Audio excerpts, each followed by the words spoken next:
So let me ask you something. What does a lonely dog actually look like?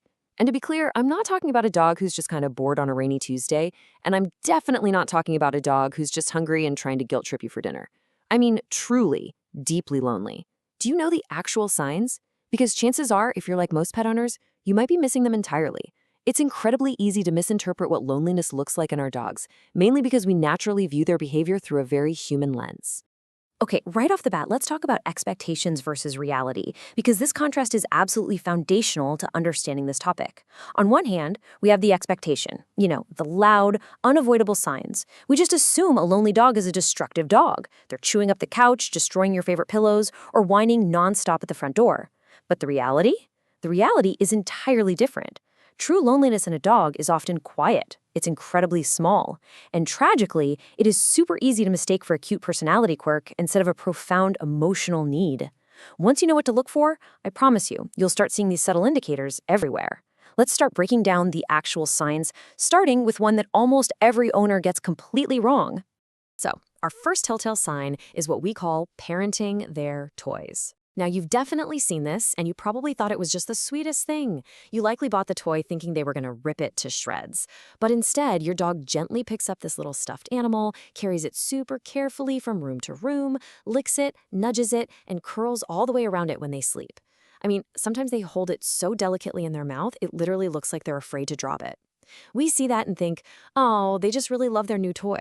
But actually, scratch that, it is not just play. There is something so much deeper happening right beneath the surface of this behavior. And this brilliantly illustrates exactly what is happening: redirected nurturing. You see, out in the wild, dogs are biologically hardwired to direct nurturing behavior toward their pack. They lick, they groom, they guard each other. It's a fundamental survival mechanism, right? It's their social glue. But if a dog is living as an only dog, they don't have anyone else to direct that incredibly powerful instinct toward. So what do? They redirect it onto an object.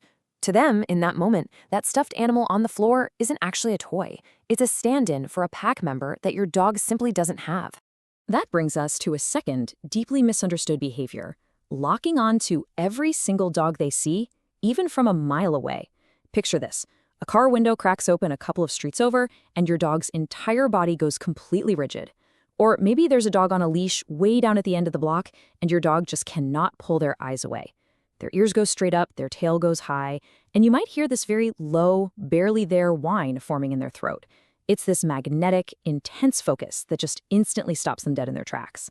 Now, what's really fascinating to look at here is the difference between a socially satisfied dog and one that is practically starving for company. A dog who has their social needs totally met will absolutely notice other dogs on a walk. They'll look, maybe sniff the air a bit, and then they'll just move on with their day. But a dog who is starved for company, they fixate, they lock on. We usually brush this off as them just being, super excited to see a friend. But that hyper-alert stare, that complete unshakable rigidity, that's not excitement. That is a deep, biological longing to connect with their own kind. And that intense longing often spills right over into our third sign, the shadowing burden. This goes way beyond a dog just casually strolling behind you into the kitchen to see if you drop some cheese. We're talking about an uncomfortable, absolute closeness. It's your dog pressing their full body weight against your ankles while you're trying to make dinner. It's them lying directly across your feet while you work. Or it's that sudden, immediate panic they show for a few seconds if you dare to shut the bathroom door between the two of you. They are literally physically tethering themselves to you. The real kicker here comes down to a single number: 1. Dogs are built from the ground up to exist in a cohesive social unit. When there is only one other social being in the house, which is you, every single ounce of that pack need gets funneled directly onto you. In their mind, you are the entire pack. And honestly, this works for a little while. It feels like this incredibly tight bond. But eventually, you can almost feel the heavy weight of being someone's absolute only source of company. It's a massive amount of pressure placed on a single human to fill the social shoes of an entire pack of dogs.